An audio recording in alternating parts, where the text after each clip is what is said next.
अस्सलाम वालेकुम। जी उम्मीद है आप लोग खैरियत से होंगे। जिस तरह लास्ट वीडियो में हमने इन्फ्लुएंसर मार्केटिंग के बेसिक्स कवर किए थे, उसमें हमने कवर किया था इन्फ्लुएंसर मार्केटिंग होती क्या है, क्यों की जाती है और कैसे की जाती है, उसको हमने बिल्कुल हल्का सा टच किया था। सो जिन लोगों ने वो वीडियो नहीं देखी उनके लिए मैं डिस्क्रिप्शन में लिंक ऐड कर दूंगा, तो आप वहाँ से देख सकते होंगे क्योंकि वहाँ से आपकी बेस बनेगी। ओके, आज की वीडियो में हम डिस्कस करेंगे इंस्टाग्राम इन्फ्लुएंसर्स को। ठीक है। आपको जिस तरह बताया था कि मुख्तलिफ सोशल मीडिया प्लेटफॉर्म्स के इन्फ्लुएंसर्स हो सकते हैं, including Instagram, YouTube, Facebook, TikTok, Twitter, Snapchat, या इसके अलावा भी कोई प्लेटफॉर्म्स हो सकते हैं जहाँ जहाँ के लोग इन्फ्लुएंसर्स को यूज़ करते हैं। ठीक है, लेकिन mostly used platform for influencer marketing is Instagram. ठीक है। दूसरे नंबर पे यूट्यूब और देन टिकटॉक। ठीक है जी। सो पहले हम ये देखें कि जी इन्फ्लुएंसर्स को हंट कैसे किया जाता है, उन्हें फाइंड कैसे किया जाता है। उससे पहले हमें ये पता होना चाहिए एक इन्फ्लुएंसर, कोई भी जो इन्फ्लुएंसर है, उसे किन पैरामीटर्स के ऊपर जज किया जाना चाहिए। ठीक है। लाइक हम एक इन्फ्लुएंसर को सिलेक्ट कैसे करेंगे कि ये अच्छा इन्फ्लुएंसर है फॉर दिस प्रोडक्ट या फॉर दिस निश। ठीक है। देखें, जो सबसे इम्पोर्टेंट चीज़ है ना, वो ये है कि कोई भी शख्स जो इन्फ्लुएंसर मार्केटिंग करवाना चाहेगा आपके थ्रू, या वो अगर खुद कर रहा है इन्फ्लुएंसर मार्केटिंग अपने ब्रांड, अपनी प्रोडक्ट या अपनी सर्विस के लिए, तो जाहिर है उसका कोई ऑब्जेक्टिव है। वो ऑब्जेक्टिव ये हो सकता है कि उसे अपनी नंबर ऑफ़ सेल्स इंक्रीज़ करनी है, या ये हो सकता है उसे अपनी ब्रांड अवेयरनेस के लिए इन्फ्लुएंसर मार्केटिंग करनी है, या ये वो अपनी सोशल मीडिया इंगेजमेंट बढ़ाना चाह रहा है या ट्रैफिक जनरेट करना चाह रहा है। ठीक है। उसका कोई ना कोई ऑब्जेक्टिव है। ठीक है। और वो ऑब्जेक्टिव उसी सूरत में मीट हो सकता है अगर आप इफ़ेक्टिवली इन्फ्लुएंसर्स को यूज़ करेंगे। ठीक है। लाइक जिस निश का इन्फ्लुएंसर है, अगर वो उसी निश में यूज़ होगा तो ज़ाहिर है उसका फ़ायदा होगा। लेकिन अगर आप एक निश का इन्फ्लुएंसर वो किसी और निश में यूज़ कर रहे होंगे, तो ऑब्वियसली वो दोनों के लिए बेनिफिट नहीं होगा, उसका लॉस होगा, इन्फ्लुएंसर के लिए, खुद के लिए भी, और जिस जो करवा रहा होगा ब्रांड, या अगर आप भी करवा रहे हैं आपके लिए भी लॉस होगा, क्योंकि अगर आप डिज़ायर्ड रिज़ल्ट नहीं दे पाएंगे तो आपका क्लाइंट आपसे सेटिस्फाइड नहीं होगा, वो आपको मज़ीद प्रोजेक्ट्स नहीं देगा। इसलिए आपने सारे कॉन्सेप्ट को समझना है कि हमने कौन कौन सी चीज़ों को देखना है और किस तरह से हमने इन्फ्लुएंसर को सिलेक्ट करना है एट द एंड। ठीक है। आसान चीज़ें हैं, मुश्किल नहीं है, बट ये कि थोड़ा सा आपको ध्यान देना पड़ेगा। ठीक है। ओके। इंस्टाग्राम की अगर हम बात करते हैं ना, तो इंस्टाग्राम में पे आपको बताया नंबर ऑफ़ फॉलोअर्स होते हैं। ठीक है। ओके। लेकिन नंबर ऑफ़ फॉलोअर्स कोई डिसाइडिंग क्राइटेरिया नहीं है कि ये इन्फ्लुएंसर अच्छा है या नहीं अच्छा। ठीक है। अच्छा, देखें, जो नंबर ऑफ़ फॉलोअर्स है ना, उसकी बेसिस पर हम डिसाइड करते हैं कि ये कौन सा इन्फ्लुएंसर है, माइक्रो है या ये नैनो है या मैक्रो है या मेगा है। ठीक है, या मिड टियर है। सो वो डिसाइड किया जाता है नंबर ऑफ़ फॉलोअर्स की बेसिस पर। ठीक है। ओके। देन एक नेक्स्ट चीज़ है इंगेजमेंट रेट। ठीक है। इंगेजमेंट रेट क्या होता है? इंगेजमेंट रेट ये होता है कि देखें, कोई भी इन्फ्लुएंसर या कोई भी शख्स जब इंस्टाग्राम के ऊपर अपनी पोस्ट करता है, ठीक है, तो ज़ाहिर है उसके सर्टेन नंबर ऑफ़ इन्फ्लुएंसर्स हैं, लेकिन वो सारे sorry certain number of followers हैं। सो वो सारे फॉलोअर्स उसकी पोस्ट को नहीं देखते। सही है। अच्छा, कुछ लोग पोस्ट को देखते हैं, लेकिन उसमें से भी कुछ लोग ऐसे होंगे जिनके लिए वो पोस्ट इंटरेस्टिंग होगी और वो उसके ऊपर इंगेज होंगे। ठीक है।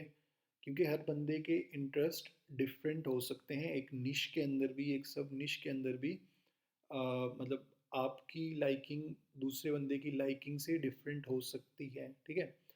सो कोई भी शख्स उस पोस्ट पे इंगेज होगा जो उसकी लाइकिंग में से होगी। ठीक है। ओके। इंगेज होने का मतलब ये है कि आप लाइक करते हैं या कमेंट करते हैं, इसे बेसिकली इंगेज होना कहते हैं पोस्ट के ऊपर। सो इंगेजमेंट रेट का मतलब ये हुआ एक इन्फ्लुएंसर की पोस्ट के ऊपर कितने लाइक्स आ रहे हैं, ठीक है। अच्छा, इसको कैलकुलेट करने का मतलब एक मेथड है, मैनुअल मेथड भी है, और इसके ऑनलाइन कैलकुलेटर्स भी मिल जाते हैं, ठीक है। वहाँ से आप देख सकते हैं इंगेजमेंट रेट कैसे कैलकुलेट किया जाता है, ठीक है। सो लेकिन बेसिक कॉन्सेप्ट आपको समझ आ गया कि इंगेजमेंट का मतलब ये है पोस्ट के ऊपर आप लाइक करना या कमेंट करना, ये बेसिकली इंगेजमेंट को शो करता है, ठीक है। इंगेजमेंट रेट कैसे कैलकुलेट करते हैं उसको हम पहले देख लेते हैं मैनुअली कैसे कैलकुलेट किया जाता है, उसके बाद हम ऑनलाइन कैलकुलेटर्स देख लेंगे वहाँ पर कैसे कैलकुलेट किया जाता है।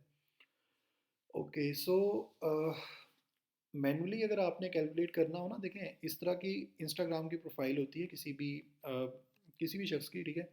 सो उसमें यहाँ पे नंबर ऑफ़ फॉलोअर्स लिखे होते हैं, ठीक है। यहाँ पे जो पोस्ट होती हैं उनकी वो नज़र आ रही होती हैं, ठीक है। अच्छा, अगर आपने मैनुअली इंगेजमेंट रेट निकालना है तो आपको करना ये होगा average number of likes in post 4 to 10, मतलब जो पोस्ट किसी इन्फ्लुएंसर ने की हुई है नंबर 4 से लेकर नंबर 10 तक उनके एवरेज लाइक्स निकालने हैं, ठीक है। एवरेज लाइक्स कैसे निकाले जाते हैं, वो सिंपल आप करेंगे इनके मतलब नंबर 4 से लेकर नंबर 10 वाली पोस्ट के जितने भी लाइक्स होंगे उनको ऐड अप कर देंगे, सम अप कर देंगे, और उसको डिवाइड आपने करना है 7 से। 7 मतलब ये 7 पोस्ट बनती है ना 4 से लेकर 10 तक, तो 7 से आप डिवाइड करेंगे, ये निकलेंगे एवरेज नंबर ऑफ लाइक्स, ठीक है। ओके, अब आपका सवाल ये होना चाहिए कि जी हमने पहली 3 पोस्ट क्यों इंक्लूड नहीं की और 10 से ऑनवर्ड पोस्ट हमने क्यों इंक्लूड नहीं की। वो इसलिए नहीं की क्योंकि इंगेजमेंट कैलकुलेट की जाती है रीसेंट पोस्ट के ऊपर, रीसेंट एक्टिविटीज़ के ऊपर। जो फर्स्ट 3 पोस्ट है ना वो अभी मोस्ट रिसेंट हुई हैं, उनके ऊपर अभी भी इंगेजमेंट्स आ रही होंगी, ठीक है। होता क्या है, देखें जब आप कोई भी पोस्ट करते हैं वो उसके बाद नीचे से नीचे ली जाती है और वो आपके फॉलोअर्स को फिर बाद में नज़र नहीं आ रही होती, ठीक है। उसकी इतनी विजिबिलिटी नहीं रहती, ठीक है। लेकिन जो पहली 2-3 पोस्टें होती हैं वो स्टिल इंगेजमेंट उनके ऊपर चल रही होती है, इसलिए हम इंगेजमेंट रेट कैलकुलेट करने के लिए पहली 3 पोस्ट को इंक्लूड नहीं करते। और 10 से ऑनवर्ड इसलिए नहीं करते क्योंकि वो मतलब ओल्ड पोस्ट होंगी, ठीक है। हमें रीसेंट पे कैलकुलेट करना है क्योंकि इन्फ्लुएंसर्स की इंगेजमेंट बढ़ भी रही होती हैं, कुछ की कम हो रही होती है, तो हमें मोस्ट रीसेंट देखनी है, ठीक है, क्योंकि हम रिसेंटली हमने उनसे काम करवाना है या काम लेना है। ओके, सो अच्छा, आप इंगेजमेंट रेट किस तरह कैलकुलेट होगी, आपने एवरेज नंबर ऑफ़ लाइक्स निकाल लिए पोस्ट 4 और 10 के, उसको डिवाइड कर देना आपने टोटल फॉलोअर्स से। जितने फॉलोअर्स हैं उससे आपने डिवाइड कर देना है और 100 से आपने मल्टीप्लाई करना है, ठीक है। तो ये आपके पास इंगेजमेंट रेट आ जाएगा, ये परसेंटेज में आता है, ठीक है, कि 100 में से कितने, अगर 100 मेरे फॉलोअर्स हैं उनमें से कितने इंगेज हो रहे हैं मेरी पोस्ट के ऊपर, ठीक है। ये परसेंटेज में होगा 5%, 1%, 2%, ठीक है। तो इसका मतलब ये होगा कि 5% अगर किसी की इंगेजमेंट है, इसका मतलब ये है अगर उसके 100 फॉलोअर्स हों तो 100 में से 5 लोग इंगेज हो रहे हैं, ठीक है। 10% जिसकी इंगेजमेंट होगी, इसका मतलब ये होगा अगर 100 फॉलोअर्स हैं 100 में से 10 इंगेज हो रहे हैं, ठीक है। ओके, सो इस तरीके से हम मैनुअली कैलकुलेट कर सकते हैं इंगेजमेंट रेट को। लेकिन जिनको ये बात समझ नहीं आई, परेशान नहीं होना इससे, क्योंकि मैथमेटिक्स हम नहीं पढ़ रहे, बट ये कि आपको तरीका आना चाहिए। ऑनलाइन कैलकुलेटर्स हैं, वहाँ से आप डायरेक्टली वो कैलकुलेट कर सकते होंगे, वो मैं आपको तरीका बता दूंगा, ठीक है। ओके, इंगेजमेंट रेट जो नॉर्मली होते हैं ना, अ, वो इस तरह से हैं कि अगर 1% से लेस हो किसी का इंगेजमेंट तो वो लो कंसिडर किया जाता है, ठीक है। अगर इंगेजमेंट रेट 1 से लेकर 3.5% तक हो तो वो एवरेज में आएगा, और अगर 3.5 से 6 हो वो हाई होगा, और अगर 6 से ज़्यादा इंगेजमेंट रेट होगा वो वेरी हाई होगा, मतलब बहुत अच्छा होगा। इंगेजमेंट रेट जितने ज़्यादा होंगे उतना आपको फ़ायदा होगा इस चीज़ का, ठीक है। ये बात आप समझ रहे हैं, उसकी रीज़न क्या है, देखें अ, उसकी रीज़न ये है, आपने जब इन्फ्लुएंसर को अपनी प्रोडक्ट देनी है कि जी ये आपने इसको पोस्ट करना है, और आपका पर्पज़ क्या है, आपका पर्पज़ ये है कि आपको सेल्स जनरेट करनी है, लेट्स सपोज, ठीक है। सो उस पोस्ट के ऊपर जितने ज़्यादा लोग इंगेज होंगे उतने ज़्यादा चांसेस होंगे ना कि आपको सेल्स आएंगी, ठीक है। अगर एक पोस्ट के ऊपर लोग ही कम इंगेज हो रहे हैं तो ज़ाहिर है आपके चांसेस कम हो जाएंगे, ठीक है। इसलिए engagement rate is very important, ठीक है।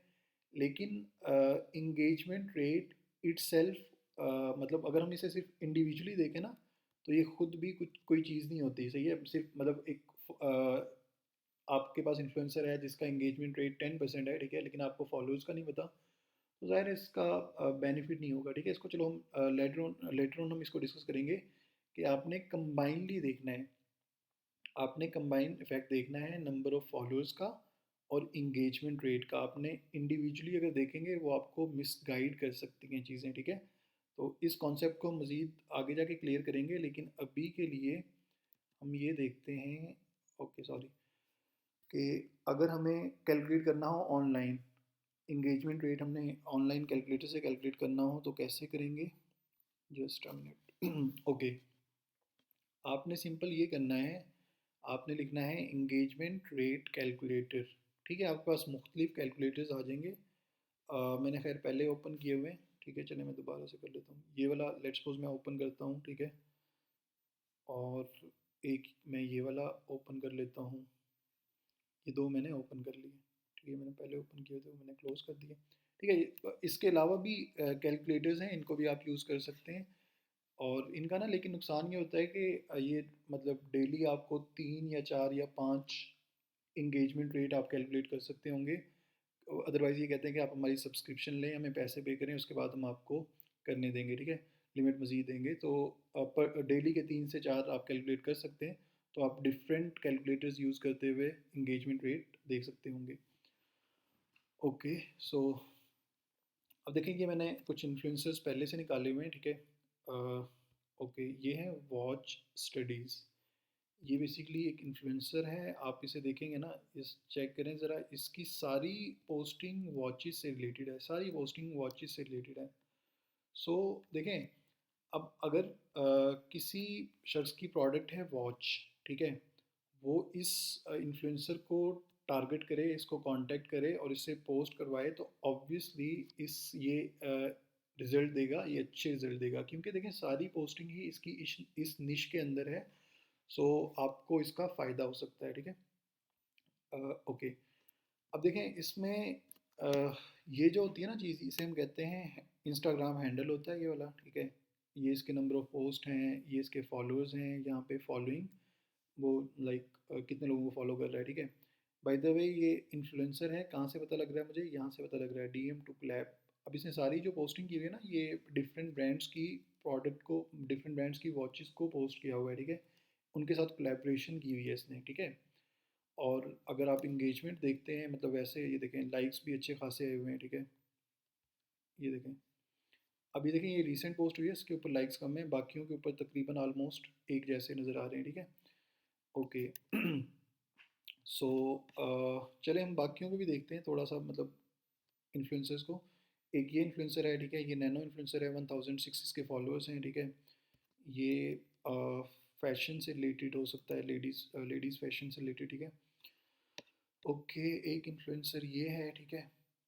इनका सीन ये है, देखें, अब ये ज़रा चेक करें, ये भी नैनो इन्फ्लुएंसर है, ठीक है, लेकिन इनकी ना पोस्टिंग चेक चेक करें, सारी पोस्टिंग इनकी डॉग से रिलेटेड है, सारी पोस्टिंग, ठीक है। तो अगर किसी बंदे के पास डॉग से रिलेटेड प्रोडक्ट हो तो आपने ये इन्फ्लुएंसर आपको हंट करना चाहिए। इस ये इन्फ्लुएंसर का मतलब ये है इस जैसा, जिसकी सारी पोस्टिंग डॉग निश के अंदर हो, मतलब जिसकी सारी पोस्टिंग डॉग से रिलेटेड हो। अगर आपके पास डॉग वाली प्रोडक्ट है तो ऑब्वियसली इसका इम्पैक्ट आएगा, ठीक है। ओके, देन एक और इन्फ्लुएंसर है, ये मैक्रो इन्फ्लुएंसर हैं, ठीक है। 182 के फॉलोअर्स हैं इनके, ठीक है। और ये किचन निश से हैं, ठीक है। इनकी सारी पोस्टिंग किचन से रिलेटेड होगी, ठीक है जी। ओके, हाँ जी, एक ये हैं, ये ट्रैवल से रिलेटेड, ट्रैवल और लाइफस्टाइल से रिलेटेड इनकी सारी पोस्टिंग है, ठीक है। ये भी मैक्रो इन्फ्लुएंसर हैं। तो ये सीन है। अच्छा, हमने कैलकुलेट करनी थी इंगेजमेंट, ऑनलाइन इंगेजमेंट हमने कैलकुलेट करनी थी ऑनलाइन कैलकुलेटर से। तो उसमें सिंपल आपको ये करना होता है, आपने हैंडल कॉपी करना है, ठीक है जी। यहाँ पर आए लेट्स सपोज, ठीक है। आपने हैंडल को यहाँ पे पेस्ट करना है, ठीक है। फॉलो इस पे आ रहा है, वो आपने हटा देना है, ठीक है। ओके, आप एंटर करेंगे और आपको ये कैलकुलेट कर देगा। मीनवाइल हम दूसरे पे देख लेते हैं क्योंकि वो थोड़ा टाइम ले रहा है। ओके, यहाँ पे मैं पेस्ट करूँगा।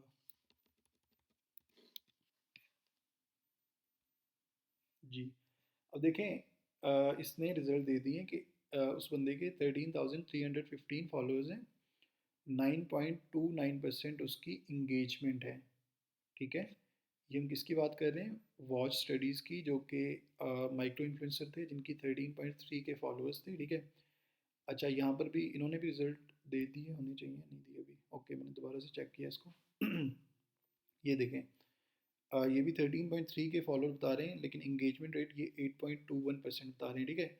अच्छा, अब कैलकुलेटर टू कैलकुलेटर होगा क्या, इंगेजमेंट रेट्स वेरी कर सकती हैं, बस बट इससे आपने परेशान नहीं होना। उसकी रीज़न ये है, हर कैलकुलेटर की ना बेसिस डिफरेंट होंगी। कुछ लोग होंगे जो मतलब कमेंट्स और लाइक्स दोनों को कर रहे होंगे कैलकुलेट, ठीक है। कुछ होंगे जो सारी पोस्ट को कर रहे होंगे, कुछ होंगे जो मैंने बताया था, तरीका बताया था कि 4 से लेकर 10 तक के कैलकुलेट करने हैं आपने। सो इनकी बेसिस डिफरेंट हो सकती हैं, बट आपको एटलीस्ट आइडिया हो जाता है, ठीक है। सो इस तरह से आप इंगेजमेंट्स कैलकुलेट कर सकते हैं, ठीक है। लेट्स सपोज हम इसकी कैलकुलेट करते हैं। ये हैं जी नैनो इन्फ्लुएंसर है, 1006 फॉलोअर्स हैं इनके सिर्फ, ठीक है। इनकी इंगेजमेंट ज़रा देखते हैं कितनी आती है।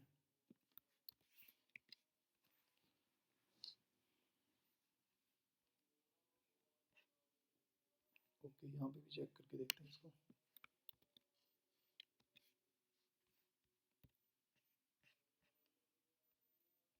जी, ये ज़रा चेक करें, 10.21% इंगेजमेंट आ रही है इनकी, ठीक है। जो माइक्रो थे उनकी 9.29 थी, जो हमने नैनो चेक किया उनकी 10.21 आ रही है, ठीक है। ओके, अब अगर हम चेक करते हैं, लेट्स सपोज मैक्रो चेक करते हैं।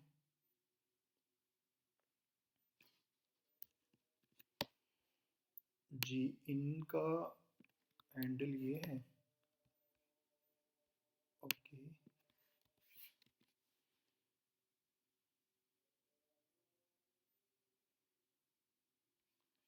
जी थोड़ा टाइम ले रहा है ये, इधर भी टाइम चल रहा है। ओके, ये देखें, जो मैक्रो था ना उसकी इंगेजमेंट ज़रा चेक करें, 3.06%, ठीक है। अच्छा, यहाँ से हमें एक बात पता लग रही है, जो छोटे इन्फ्लुएंसर्स होते हैं ना, नैनो माइक्रो, उनकी इंगेजमेंट्स ज़्यादा होती हैं एज़ कम्पेयर टू जो बड़े इन्फ्लुएंसर्स होते हैं, मिड टीयर, मैक्रो या मेगा, सही है। क्योंकि जितने बड़े होते जाते हैं इन्फ्लुएंसर्स, उनकी इंगेजमेंट्स उतनी कम होती जाती हैं, ठीक है, परसेंटेज में कम होती जाती हैं, ठीक है। ओके, अब देखें यहाँ पर एवरेज इंगेजमेंट रेट लिखे हुए हैं इंस्टाग्राम के, ठीक है, फॉलोअर की बेसिस पर। लाइक 1K से 5K फॉलोअर अगर हो, 5.6% एवरेज इंगेजमेंट होती है, सही है। 20K से 100K हो, 2.15 होती है। अब ये ट्रेंड आप देखें, जैसे जैसे फॉलोअर्स बढ़ते जा रहे हैं, आपकी इंगेजमेंट डिक्रीज होती जा रही है, ठीक है जी। सो जस्ट यहाँ पे आपको बताने का पर्पज़ ये था कि आपने अगर ऑनलाइन कैलकुलेट करनी हो इंगेजमेंट, आप इस तरीके से इंगेजमेंट को कैलकुलेट कर सकते हैं, ठीक है। ओके, हम वापस जाते हैं। जी, सो ये बात होगी इंगेजमेंट रेट की, ठीक है। लेकिन देखें, मैं आपको एक चीज़ दोबारा से कहना चाहूँगा, वो इम्पोर्टेंट है। इम्पोर्टेंट इसलिए है क्योंकि आपने ना देखें मिसगाइड नहीं करना होना नंबर ऑफ़ फॉलोअर्स की बेसिस पर या इंगेजमेंट रेट की बेसिस पर, ठीक है। असल में इन दोनों को ना कंबाइनली आपने देखना है, ठीक है। कंबाइनली किस तरह से देखना है? वो इस तरह से देखना है, लेट्स सपोज एक एक इन्फ्लुएंसर है, ठीक है। उसके फॉलोअर्स हैं 10,000, ठीक है। लेकिन उसकी इंगेजमेंट रेट है 10%। इसका मतलब ये हुआ कि आपकी जो, अगर वो पोस्ट करता है आपकी प्रोडक्ट की वीडियो या पिक्चर, तो तकरीबन ऑन एन एवरेज जो लोग आपकी पोस्ट पर इंगेज हो रहे होंगे वो 1000 लोग होंगे। 10% ऑफ 10,000 इज़ 1000, ठीक है। अच्छा, आप कहते हैं नहीं मुझे ना नैनो सॉरी माइक्रो इन्फ्लुएंसर नहीं चाहिए, मुझे चाहिए बड़े वाला इन्फ्लुएंसर, ठीक है, मुझे चाहिए मिड टीयर, लाइक मुझे चाहिए 60,000 जिसके फॉलोअर्स हों, ठीक है। अच्छा जी, आपने 60,000 वाला उठा लिया एक इन्फ्लुएंसर, लेकिन उसकी इंगेजमेंट है 1.5%, ठीक है, लेट्स सपोज। अब 1.5% ऑफ 60,000 बनेगा 900, ठीक है। अच्छा, अब देखें आप 10,000 जो वाला इन्फ्लुएंसर था जिसकी 10% इंगेजमेंट थी, लेट्स सपोज, ठीक है, तो वहाँ पे 1000 लोग इंगेज हो रहे थे आपकी पोस्ट पे, इधर आपके 1.5% अगर इंगेजमेंट है 60,000 फॉलोइंग के साथ, तो 900 लोग इंगेज हो रहे होंगे, ठीक है। तो मतलब आपने इस तरह से भी थोड़ा सा चीज़ों को देखना है कि सिर्फ फॉलोइंग या सिर्फ इंगेजमेंट रेट कुछ भी नहीं है, आपने इन दोनों को कंबाइन करके देखना है कि आपकी पोस्ट पर कितने लोग इंगेज हो रहे होंगे, ठीक है, वो चीज़ सबसे ज़्यादा इम्पोर्टेंट होती है। Okay, so most important parameter जो होगा ना आपका इन्फ्लुएंसर को सिलेक्ट करने का, वो होगा टोटल पीपल इंगेजमेंट, कि टोटल कितने लोग इंगेज होंगे ऑलमोस्ट। अगर हम इसको प्रोजेक्ट देते हैं, हम किसी इन्फ्लुएंसर को कहते हैं कि जी आप हमारी पोस्ट करें, वो हम किस बेसिस पर डिसाइड करेंगे, number of followers multiply by engagement rate, ठीक है। E R is engagement rate multiply by followers, ये बेसिकली हमें बताएगा कि कितने लोग एक इन्फ्लुएंसर की पोस्ट पर इंगेज हो रहे हैं, ठीक है। ओके, अच्छा एक फैक्टर तो हो गया ये, ठीक है जी। मैं इसकी एक और एग्जांपल देता हूँ, लेट्स सपोज एक इन्फ्लुएंसर है, 20,000 उसके फॉलोअर्स हैं, उसकी इंगेजमेंट रेशियो है 5%, ठीक है। तो इसका मतलब हुआ 20,000 इन्फ्लुएंसर जिसकी 5% इंगेजमेंट रेट है, उस पर आपको 1000 लोग इंगेज होंगे आपकी पोस्ट के ऊपर ऑलमोस्ट, ठीक है। ओके, लेकिन आप एक बंदा ढूंढते हैं जिसकी फॉलोइंग है लेट्स सपोज 50,000, ठीक है, और उसकी इंगेजमेंट है 2%, ठीक है। तो 2% ऑफ 50,000 वो भी 1000 ही बनेगा, ठीक है। तो 20 वाला जिसकी 5% इंगेजमेंट है और 50 वाला जिसकी 2% इंगेजमेंट है, दोनों के जो लोग इंगेज हो रहे होंगे आपकी पोस्ट पे वो 1000 ही होंगे। लेकिन हो सकता है कि जो 20K वाला है वो आपसे कम चार्ज कर रहा हो अमाउंट, और जो 50K वाला है ज़ाहिर है वो कहेगा मेरे फॉलोअर्स ज़्यादा हैं, मैं आपको ज़्यादा चार्ज करूँगा। तो अ, हो सकता है जो 50K वाला है वो आपको एक्सपेंसिव पड़ रहा हो, ठीक है।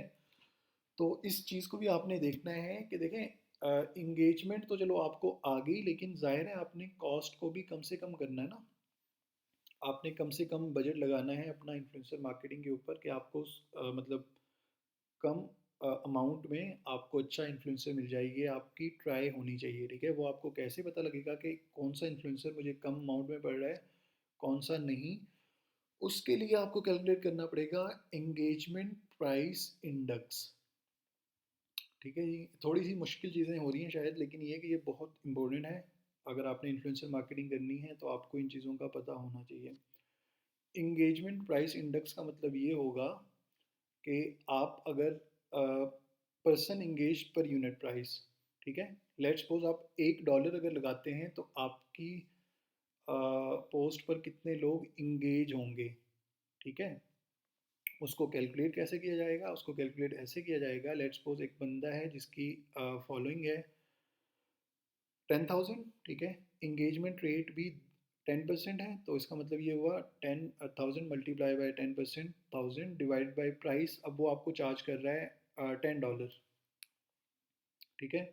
$10 चार्ज चार्ज कर रहा है, इसका मतलब ये होगा कि आपको 100 लोग मिल रहे हैं इंगेज, 100 लोगों की इंगेजमेंट मिल रही है पर $1, मतलब $1 कॉस्ट में आपके 100 लोग इंगेज हो रहे हैं, ठीक है।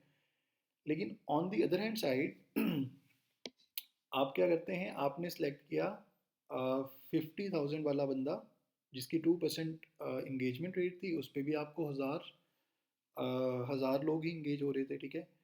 लेकिन वो आपसे कितना चार्ज कर रहा है, वो आपसे चार्ज करता है लेट्स सपोज $100, ठीक है। अगर वो $100 आपसे चार्ज करेगा तो यहाँ पर आपको इंगेजमेंट कम मिलेगी, ठीक है। यहाँ पर आपको इंगेजमेंट कितनी मिल रही है, 10 पीपल पर डॉलर, ठीक है। सो इसलिए ये दोनों चीज़ें आपके लिए मतलब इम्पोर्टेंट हैं। सिर्फ फॉलोअर्स या सिर्फ इंगेजमेंट को नहीं देखना आपने, टोटल पीपल इंगेजमेंट और इंगेजमेंट प्राइस इंडेक्स, इन दो चीज़ों को देखना है, ठीक है। शायद ये मुश्किल हो रही हो कुछ लोगों के लिए, इसके लिए मैं एक ना अलग से वीडियो बना दूंगा विद एग्जांपल्स, ताकि ज़्यादा आसानी से समझ आए। अभी शायद ये मुश्किल हो रहा होगा समझना, बट ये कि जिनको थोड़ी बहुत नो हाउ होगी इस चीज़ की, उन्हें समझ आ गई होगी। एनी हाउ अब हम देखते हैं, वापस जाते हैं। ओके, सो दो चीज़ें हमने कवर कर ली। नेक्स्ट इज़ पोस्टिंग फ्रीक्वेंसी, ठीक है। मतलब एक बायर कितनी रेगुलर पोस्टिंग कर रहा है, ये भी चीज़ इंपॉर्टेंट होती है, ठीक है। एक बंदा है जो लाइक पहले पोस्टिंग करता था लेकिन अभी पोस्ट ही नहीं कर रहा, ठीक है। आप उसके साथ कोई डील कर लेते हैं, ठीक है, फ़ायदा नहीं होगा, क्योंकि इन्फ्लुएंसर्स की फॉलोइंग उस वक्त होती है अगर वो रेगुलर पोस्ट कर रहे हो, ठीक है। लेकिन एक बंदा ऐसा भी हो सकता है जो दिन में 3 या 4 पोस्ट कर रहा है, ठीक है। अब अगर आप उसके साथ डील करेंगे, उसमें चांसेस आपके ना एक्सपोजर के कम हो जाएंगे, क्योंकि अब वो ज़्यादा पोस्टिंग कर रहा है। उसका नुकसान ये होगा, आपकी पोस्ट अगर वो करेगा पीछे चली जाएगी, ठीक है। सो आपने कोई ऐसा मतलब ये चीज़ इसलिए देखनी है ताकि आपको ये पता हो कि आपकी जो पोस्ट है उसे कितना एक्सपोजर मिलेगा, ठीक है। कब तक वो मतलब नीचे नहीं जाएगी, ठीक है। जब 3 4 पोस्ट उन्हें उसने मज़ीद कर दी तो फिर ज़ाहिर है आपकी इंगेजमेंट कम होती जाएंगी, आपकी पोस्ट की इंगेजमेंट, ठीक है। सो इसलिए पोस्टिंग फ्रीक्वेंसी इंपॉर्टेंट है। और अगर पोस्टिंग फ्रीक्वेंसी आपने देखनी हो लाइक कि वो कैसे पता लगेगी, तो हम यहाँ से देख सकते हैं सिंपल। लेट्स सपोज ये था कोई इन्फ्लुएंसर, ठीक है, इसकी मैंने पोस्ट पे क्लिक किया। अभी देखें ये इसकी लास्ट पोस्ट हुई है 11 आवर्स पहले, ठीक है। ओके, मैं नेक्स्ट पे जाता हूँ तो वो तकरीबन 2 दिन पहले हुई थी, ठीक है। इसके बाद थर्ड पे मैं जाता हूँ, वो 3 दिन पहले हुई थी, ठीक है। इसके बाद में जाता हूँ वो 5 डेज़, ठीक है। तो तकरीबन ये 1 दिन में या 2 दिन में पोस्टिंग कर रहे हैं, सही है। इसका मतलब ये कि इनकी फ्रिक्वेंसी सही है, मतलब ना ज़्यादा है ना कम है, सही है। तो ये ठीक है। अच्छा, अब अगर इनकी बात करते हैं, ठीक है। इनकी लास्ट पोस्ट थी, सॉरी, जी, 1 डे, 1 डे पहले थी, ठीक है। ओके, ये 2 डे पहले। तो ये रोज़ाना एक पोस्ट तकरीबन ये भी कर रहे हैं, ठीक है। बल्कि एक दिन में 2 की हुई हैं यहाँ पे। ये 3 डे आ गए, हाँ। तकरीबन रोज़ाना की ये एक पोस्ट कर रहे हैं, ठीक है। तो पोस्टिंग फ्रीक्वेंसी इनकी भी 1 पर डे है, सही है। तो आपने कोशिश करनी है ऐसा ही कोई इन्फ्लुएंसर हो जो 1 पर डे पोस्ट कर रहा हो, ताकि आपकी पोस्ट को तकरीबन 24 आवर्स की इंगेजमेंट मिले, ठीक है। और ये जब आप इन्फ्लुएंसर से डील कर रहे होंगे उस वक्त आपने उनसे ये चीज़ फाइनलाइज करनी है कि जब आप हमारी पोस्ट करेंगे कितने कितने टाइम के लिए करेंगे, और उस दौरान में आपने मज़ीद पोस्टिंग नहीं करनी, ठीक है जी। ओके, जो लास्ट चीज़ है, मतलब इसके अलावा भी हो सकती हैं, खैर डेमोग्राफिक्स हैं वो, ठीक है। इन 4 चीज़ों के अलावा भी मज़ीद चीज़ें हो सकती हैं जो आप देखें, बट ये मोस्ट इम्पॉर्टेंट चीज़ें हैं जो आपने देखनी है। डेमोग्राफिक्स क्या होती हैं? डेमोग्राफिक्स ये होती हैं कि कोई भी इन्फ्लुएंसर अपनी इंस्टाग्राम प्रोफाइल में जाके आपको अपनी डेमोग्राफिक्स दे सकता है। मतलब कि वो बेसिकली स्टैटिस्टिक्स होते हैं मुख्तलिफ बेसिस पर, लाइक जेंडर बेसिस पर, एज की बेस पर, टॉप लोकेशन की बेसिस पर, या पीक टाइम कौन से हैं इन्फ्लुएंसर के, ठीक है। जेंडर की बेसिस पर ये कि इससे ये पता लगता है आपको कि जो आपकी इंगेजमेंट है, लाइक्स हैं, कमेंट्स हैं, उनमें कितनी परसेंटेज किन की है, लाइक मेल ज़्यादा हैं या फीमेल ज़्यादा हैं, या मेल कितने हैं फीमेल कितने कितनी परसेंटेज में है, ठीक है। अब देखें, आप कहेंगे इसका हमसे क्या ताल्लुक, इसका ताल्लुक है, वो इसलिए है कि लेट्स सपोज अगर आपने कोई ऐसी प्रोडक्ट की आप इन्फ्लुएंसर मार्केटिंग करवाना चाहते हैं जिसका ताल्लुक है लेडीज़ के साथ, ठीक है। तो जाहिर है आपको कोई ऐसी इन्फ्लुएंसर या ऐसा इन्फ्लुएंसर ढूंढना चाहिए जिस पर मतलब जिसमें लेडीज़ की ज़्यादा इंगेजमेंट हो, ठीक है। अब अगर वहाँ पर मर्द हज़रात ज़्यादा हैं, ठीक है, उस इन्फ्लुएंसर के पास उसकी इंगेजमेंट मर्द हज़रात से ज़्यादा है, तो उसका नुकसान आपको ये होगा कि आप ज़ाहिर है आप सही ऑडियंस तक नहीं पहुँचे, ठीक है। मार्केटिंग बेसिकली नाम है सही ऑडियंस तक अपनी प्रोडक्ट को पहुँचाने का, अपने मैसेज का पहुँचाने का। इन्फ्लुएंसर मार्केटिंग इस चीज़ का नाम है, ठीक है। सो जेंडर बेस ही हो सकता है। अच्छा, एज का भी एक होता है फैक्टर कि वो ये कि लेट्स सपोज आपकी कोई ऐसी प्रोडक्ट है जो आपने मतलब जो आप यंग एज के लोग हैं ना, 20 to 30 या 10 to 15 या 15 to 25, उनके लिए अट्रैक्टिव होगी, तो उस बेसिस पर भी आप देख सकते हैं लाइक आपकी प्रोडक्ट इस इन्फ्लुएंसर को अगर मैं दूं तो इसका फ़ायदा होगा या नहीं, ठीक है।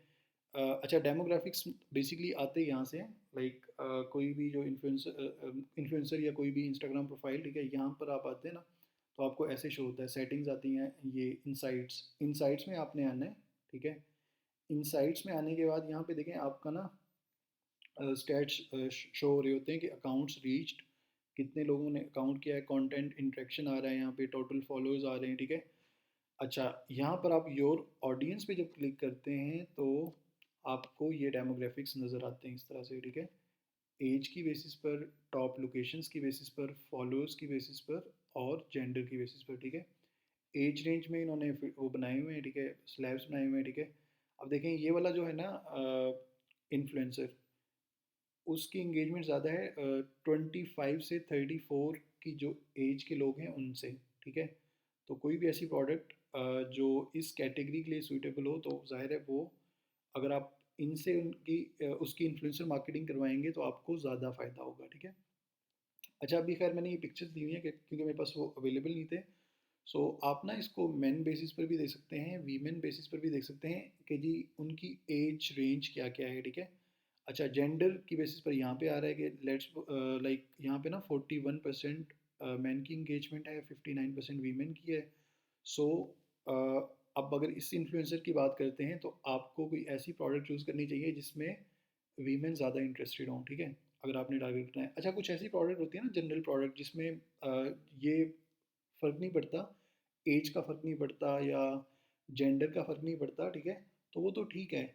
लेकिन अगर कोई ऐसी प्रोडक्ट हो जो जेंडर स्पेसिफिक हो या एज स्पेसिफिक हो तो उस केस में हमें ये डेमोग्राफिक्स चाहिए होते हैं, ठीक है। और ये डेमोग्राफिक्स आप अपने इन्फ्लुएंसर से ले सकते होंगे, जब आप उनसे कोलैबोरेशंस कर रहे होंगे वो आपको ये चीज़ें प्रोवाइड कर देते हैं, ठीक है। ओके, टॉप लोकेशंस में ये आता है कि जी आप कंट्री की बेसिस पर भी दे सकते हैं, आप सिटीज़ की बेसिस पर भी दे सकते हैं, ठीक है। यहाँ पे इन्होंने सिटीज़ वाला खैर स्क्रीनशॉट है ये, कंट्रीज़ की बेसिस पर भी देख सकते हैं, ठीक है, जिसमें आपको ज़्यादा इंटरेस्टेड होना चाहिए, ठीक है। वो इसलिए कि लेट्स सपोज आपकी प्रोडक्ट है यूएस की, ठीक है, लेकिन जो आपने इन्फ्लुएंसर हंट किया है उसकी इंगेजमेंट भी अच्छी है, उसके फॉलोअर्स भी अच्छे हैं, उसकी प्राइस भी अच्छी, लेकिन उसकी जो ऑडियंस है ना वो ज़्यादा है जर्मनी की, ठीक है। यूएस की प्रोडक्ट है लेकिन ऑडियंस जर्मनी की है। अगर आप इसे देंगे तो जाहिर है आपको डिज़ायर्ड रिजल्ट अचीव नहीं होंगे, क्योंकि आपने सही ऑडियंस को टारगेट नहीं किया, ठीक है। आपको ऐसा इन्फ्लुएंसर चाहिए जिसकी ऑडियंस ज़्यादा यूएस की हो, ठीक है। हर इन्फ्लुएंसर की ऑडियंस डिवाइडेड होती है, ठीक है। लेकिन हमने ये देखना होता है कि जो हमारे कंट्री लाइक हमारे टारगेटेड कंट्री की जो ऑडियंस जिसके पास ज़्यादा होगी, जिस इन्फ्लुएंसर के पास, उसको हमने टारगेट करना है, ठीक है। ओके, देन ये कि पीक टाइम का ये ग्राफ है पीक टाइम के कि जी आपके जो फॉलोअर्स हैं वो किस दिन ज़्यादा वो इंगेज्ड होते हैं, ठीक है, वो उनके पीक टाइम्स होते हैं। अब ये डेज़ की बेसिस पर भी हो सकते हैं, ये आवर्स की बेसिस पर भी हो सकते हैं, ठीक है।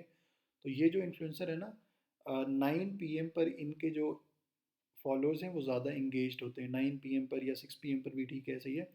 अच्छा, यहाँ पे डेज़ का भी होता है, मतलब डेज़ का भी आप ले सकते हैं अपने इन्फ्लुएंसर से कि मुझे डे वाला भी बता दें कि जी कब आपके जो फॉलोअर्स हैं वो ज़्यादा इंगेज होते हैं। तो आपने कोशिश करनी है जिस दिन और जिस टाइम पर ज़्यादा इन्फ्लुएंसर्स सॉरी ज़्यादा फॉलोअर्स इंगेज होते हैं इन्फ्लुएंसर के, उस टाइम पर ही पोस्टिंग करवाएं, क्योंकि उसका फ़ायदा ये होगा आपकी पोस्ट ज़्यादा लोगों तक पहुंचेगी और ज़्यादा चांसेस होंगे कि आपकी प्रोडक्ट पे कन्वर्जन हो, लाइक आपकी पोस्ट पे कन्वर्जन हो।